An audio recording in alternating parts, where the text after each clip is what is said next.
All right, ladies and gentlemen, welcome to another episode of the Resource Insider Podcast, the quarantined edition. It is currently Wednesday on week 2 of quarantine for me. And today our guest is a macro-focused portfolio manager at Crescat Capital. And his name is Tavi Costa. And I've gotten to know Tavi a little bit over the last, couple months because my analyst, Nick, and him are colleagues in Denver. And they talk a lot about mining and gold and energy and a lot of different macro themes. And Tavi is actually part of our Resource Insider Challenge contest. He's picked a portfolio of stocks there, and you should all go check that out at resourceinsiderchallenge.com. He's pitted against numerous other leaders, investors, CEOs, etc. in the space. But that's not what we're here to talk about today. Today, Tavi and I are going to talk about what's going on with coronavirus, how Crescat is managing it, and the opportunities that he sees for investors, especially those focused on the precious metals and resource space. So, without further ado, Tavi, thank you very much for taking a few minutes out of your day and sitting down and chatting. Hey, Jamie, thank you very much for having me. Look forward to talking to you. So where are you right now? You look extremely professional, unlike most people I talk to that are sitting in their living rooms, and I'm perfecting the sort of homeless lumberjack wino look right now, and you're looking good in a suit. Are you at your office still? No, I'm actually working from home, but today when I have interviews, anything like that, our office is completely empty. So I still come, Kevin comes here too just for interviews. So that's all we do. It's not like we have interviews all day. But every week we have a few, and so we just kind of share the space for that, and it's been working. But we've been working remotely. The entire company has been working remotely since maybe a week and a half ago. It's been fine. Thankfully, our industry allows us to do that. But anyways, it's our building is completely empty. It's actually weird to come here at this time of the day. Yeah, it's a bit of a ghost town out now everywhere. I'm at Whistler in a cabin here for the week, and I went and did a short walk outside and kind of looked into Whistler Village, and it's like a ghost town, and there's literally nobody there. And this time of year, it's normally teeming with, I don't know, thousands, tens of thousands of tourists. So it's a bit like being in The Walking Dead, I think. I always like, that's what it feels like. But let's start off with telling people what Crescat is and what your role there is. Sure. So Crescat is a global macro fund, and we manage about 4 strategies. Our process really evolves around building macro models and equity models. Kevin started the firm by building equity models at the beginning, and then I came along and started to more of evolving the whole process and developing using the same methodology and same ideas, but applying that to the macro environment in general by building and looking at macro indicators that would help us to at least identify, or at least try to identify, where we are in the business cycle. We put out a few of those charts of those macro indicators that we think it's relevant to the world, and we implement the portfolio by creating a narrative or macro narrative along with those models. So it's mostly data driven, but it's not systematic at all. And we've had a few successes in the past of finding a lot of finding a lot of those macro events that happened in the past, and I think that's it's something we would like to do it again, and I think we've been doing it now. We have been a very bearish in the last few years, I would say, a year or so. It was hard initially with a melt up in the markets, as you heard and seen. But we held up our positions very well, and I think it's paying off now. But there's a lot to go. I think we're at the very beginning of a downturn in the equity markets in the U.S. We'll get into that a little bit more. But at Crescat, we're very focused to capitalize on this, what we view as one of the best setups in our careers. Used to be more on the equity short side, and now it's becoming more the precious metal side. I'll go into that a little later. Yeah, well, you know what? I think now is the perfect time. Let's talk about why you think precious metals have been set up so well as a trade, and we'll get into how you guys are playing that. Yeah, let me share a chart with you guys, if you don't mind. Let me get it here. This is our first screen share on the podcast. So if it all goes horribly wrong, everyone should blame Tavi for this. So It's my fault. All right. all right. Oh, we did it. We did it. Yeah, it's working. So everything initially, I think it started with looking at this macro model. It was a 16-factor macro model that we built. It combines a lot of macro indicators and fundamental indicators in terms of valuations, and as well as some other technicals to give you a little bit of the trend in terms of momentum. We realized that this model was above the 80th percentile, which is the late cycle stage that we call. This model actually, was very good at timing previous bubbles in the past, and we thought that this was a time to be cautious. But one thing we didn't see, which is not part of this model, was the percentage of inversions in the yield curve. And I think this was a key part of not just the way we started to implement the entire portfolio and position the portfolio, but also giving us conviction about this more bearish approach. So Tavi, for those who have never heard that expression before, can you just give us a brief overview of what an inversion in the yield curve is and what it signifies? Yes. So essentially, this is just looking at the credit markets and looking at the Treasury curve. So if you think about it, there's a lot of interest rates in the Treasury curve. There's 30-year yields, 10-year yields, 7-year yields, 5-year yields, all the way to overnight rates. Usually, a lot of people like to pay attention to the 10-year yield versus the 2-year yield. So when those two spreads, that spread of the two yields invert, what you see usually is that either you are at you're coincides with a recession or precedes a recession. That's mostly what we've seen throughout history. Now, what we thought was a better way to do it was much more comprehensive way of looking at inversions is looking at all 45 possible spreads in the yield curve. So I'll give you an example, 30 versus 10s, 10s versus 5s, and goes all along the line of the Treasury curve. And what we realized was that in August of 2019, about 70% of the yield curve in the US was inverted.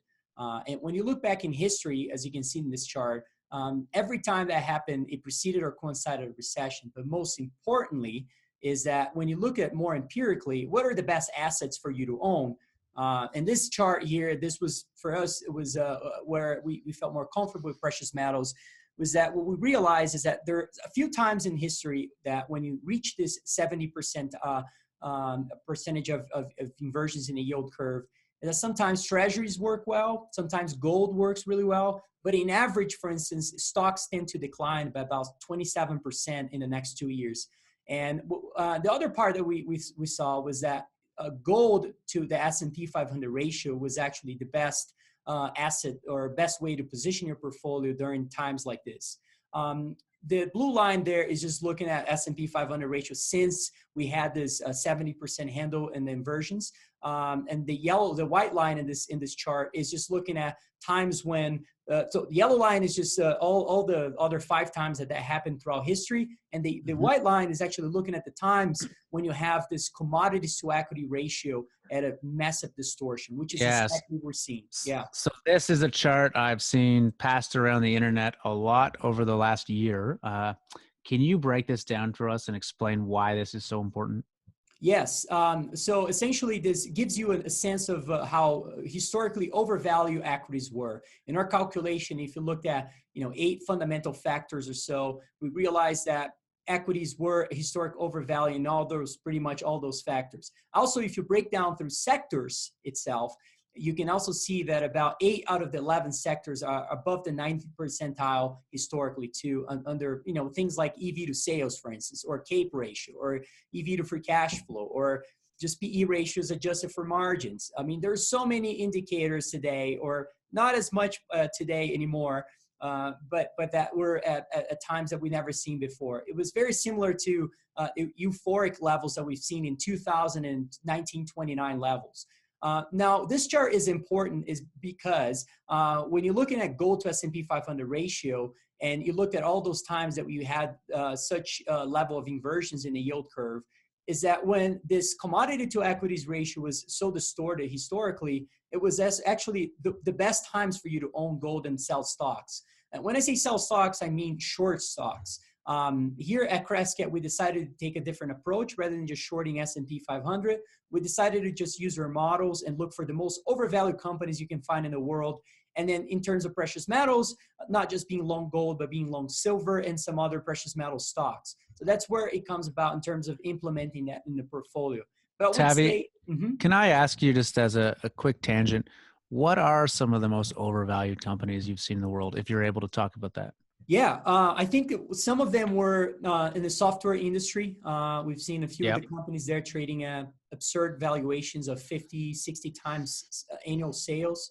Give you another example of oil companies, for instance, today. A lot of them trade at one-time sales. Sure, a lot of them don't make any money, but it's, you can see the difference. I think we saw a lot of the issues with utility companies, believe it or not. A lot of the utilities are historically over leveraged. Also, at the same time, they are at historical valuations too. It's a very capital intensive sector. And what we see is that when you aggregate free cash flow throughout history, you can see as well that those companies have been losing money almost every quarter. Other parts of the world that we saw was, we believe that China is one of the largest credit bubbles we've seen throughout history. We have data to back that up. But essentially, if you look at the ramifications of that bubble itself, you can see Canada, Australia, Hong Kong are some of the places where we see some of the imbalances of that. And answering your question, a lot of those banks are some of the most overvalued companies we've seen in the world today. ADRs, Chinese ADRs are also some of them.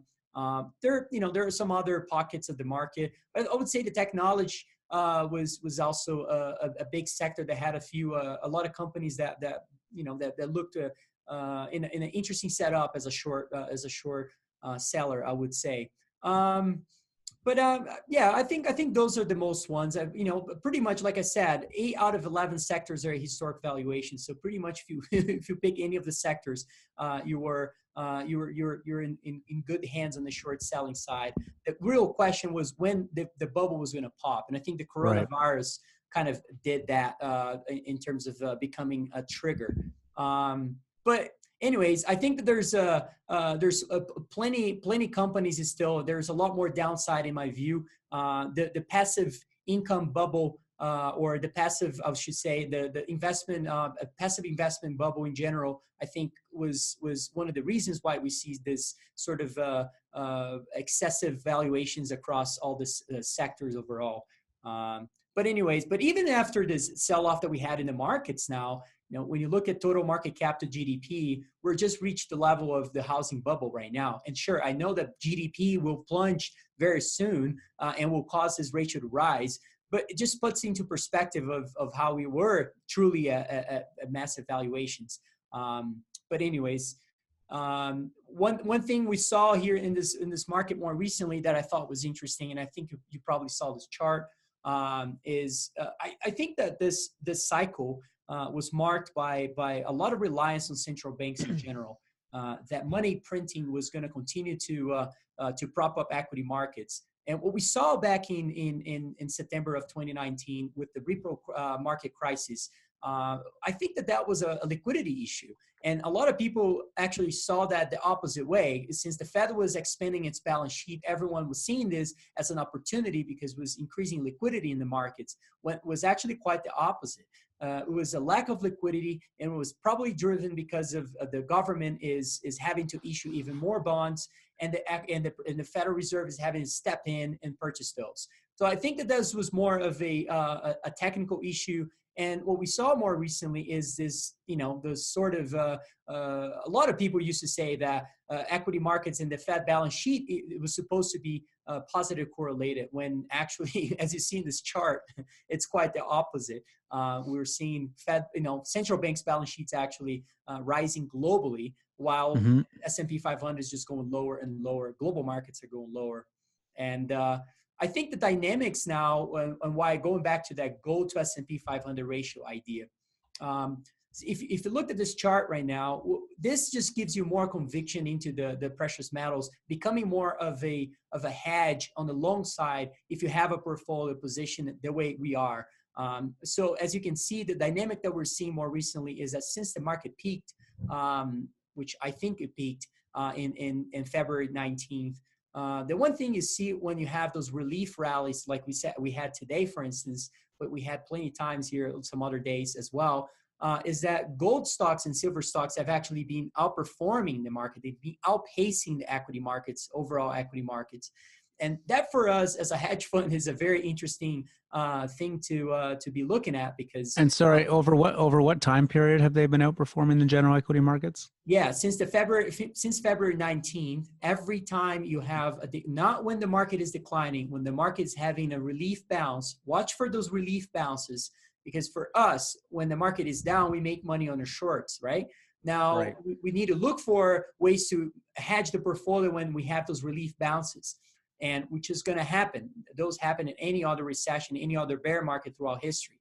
And when you look at those relief balances, every single time, or I would say almost all times, you see actually precious metal stocks reacting incredibly well. And that's because the more equity markets fall and the more the economy deteriorates, the more money printing you're going to need to pause this recession or pause this deterioration in macro indicators overall. We are yet to see institutions failing. We haven't seen a single institution failing yet, like we saw in Lehman Brothers in 08 and some others. Do you anticipate that's coming down the pipeline? I do. I think that there's a few problems in the markets today. First of all, we started to see the private equity market issues, as you saw. It started really in September of 2019 with the WeWork insane valuations that proved to be wrong, and they couldn't have their IPO, and the whole entire industry. If you can look at, there's a good Bloomberg Venture Capital barometer that I've been posting out on Twitter, which I think is very important to see that. You can see that peaked and it's down like 50% already from the peak. If you look on a year-over-year basis, private equity or just venture capital barometer actually is now at levels in the depth of the global financial crisis. So clearly, we're seeing issues in that part of the industry of an industry. The other thing that we're seeing as well is in ETF providers. The more equity markets decline, you would expect that this passive bubble in general is going to start having issues with ETFs. I was looking at Bloomberg provides a database with about 10,000 or so names in the ETF of ETFs, and you can see the inflows of those, and a lot of them are actually blowing up, including some of the ones like JNUG that have positions in precious metal stocks, as you know. I mean, there's so many 3x and 2x bear and bull ETFs out there. All of those are blowing up. Even the bear ones, believe it or not, they should be working at times like now, and they are not. When you look at, of those 10,000 ETFs, and you look from the peak to where they are today, man, there's about 3,000 or so. They're over, 90% or so decline already. So, you can see some very severe issues in the ETF in ETF sector, and I think it's going to have issues with the ETF providers, in my view. The third part that I think is also important is on the risk parity strategies. Risk parity has been a strategy that has worked, very well throughout the years. If you're long stocks and long bonds in general, especially treasuries, that has worked well as a safe haven in terms of treasuries, especially at days or periods when equity markets are declining. Treasuries tend to rally. But now we're seeing, I have a chart here that is very interesting of a day here that we had. Was actually a few days. I also did a research in not just one day, but a few days. But this was a sort of an outlier event on March 18th that we had treasuries actually selling off along with equities. This is not a very normal thing to see. And I think what's happening is that a lot of those risk parity funds are now facing redemptions because of the equity part of their portfolio that is declining too much. And it's causing them to have to sell their positions in general and causing them to sell treasuries. I think it's one of the major reasons why the Federal Reserve is having to come in, step in with this QE to infinity insanity that we're hearing now. That is, I think it's only going to get worse, personally. Yeah, a lot of people I'm talking to are saying, well, I've seen a little bit of a rally we've had over the last couple of days, and they say, that's it. We've hit a bottom in equities. It's time to start repositioning yourself. I don't personally share that view, and it sounds like you definitely don't either. Yeah, look, I'll go back. I like to use data to instead of just saying what I feel like it's going to happen. But look at Yep. this. This chart right here is just looking at sentiment in the markets. You're looking at AAII, bull versus bears ratio. We have one of the steepest declines in the markets in the last 25 days. And guess what? This ratio isn't even at an extreme yet. I mean, look at the bottom of the financial crisis, way below, way lower than this, what we are today. This is just one example. The other issue that I see here is that not a lot of people are talking about is elections. Remember, the more markets fall, the higher the probability of Democrats winning elections. That is a self-fulfilling prophecy and should add to the bearish thesis in a way. This is one of the V recoveries that we're seeing today, V-shaped recoveries. There's two V-shaped recoveries we're seeing in the world today. This one, and we're also seeing central bank balance sheets. The two are probably the only ones we're seeing right now. Sure, the markets have rallied more recently, but when you look back into like this model, for instance, look at this model right here, which, as I said, goes back in the history. It looks at a lot of indicators that usually are very highly correlated to the changes in the business cycle. And when you see this, we're just at the beginning of a crisis here. I think just looking at valuations, we came down, 30% or so in the equity markets. Yep. We were close to 60% in our calculation above the medium levels of multiples overall. Again, that's looking at an average of multiples, not just one or two fundamental multiples that we cherry pick.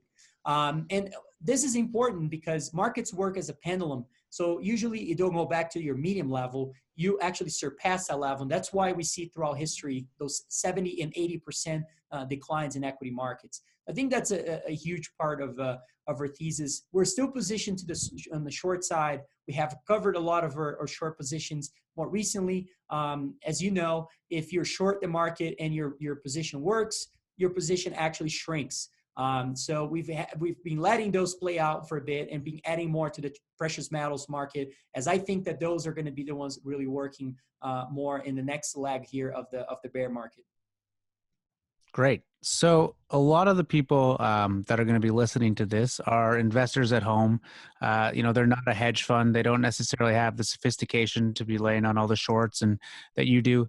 Do you have any advice or recommendations to the general investor that has a portfolio, or maybe they're considering starting one for the first time? What should they be focused on? What should they be buying that will give them the best chance of not only riding out this crisis, but benefiting from it? Yeah, I think there's a few things. First of all is pay attention to where your money is invested in, what currency, what fiat currency, or what is it based on. And I say this because I have I'm from Brazil, so I get a lot of questions from Brazilians. And my answer to them is your money in reais, Brazilian reais? Is your money in Canadian dollars? Is your money in euros? Even the dollar itself. I do think the dollar is probably the best house in a bad neighborhood. And I can go on to a little bit into that later. But what I think is, as an investor, if you're trying to just simplify your portfolio, I think you should. This is time to own gold. I'm not sure if it's a great time to own treasuries personally. If you do, I wouldn't put a lot of my money into that, especially after the move that we already had. I think cash is not a bad idea if you're holding in dollars, U.S. dollars, better than any other fiat currency in the world today, in my view. Again. But messing with the short side, it's not a very easy game, I have to say. And I say that because of the volatility that we are right now. This last few days have marked a regime change in market volatility, in my view. And, for us, that we're actually well positioned for this type of market right now, it was actually great for us, this decline. It was hard. It was very hard to see the portfolio swinging, many percentage of points throughout the day, like going, being up 10% and then down, then up 2%. That's an 8% swing. Like that happened plenty times during this period. And the opposite too, being down 1-2% and then being up 5%. This is not a normal market.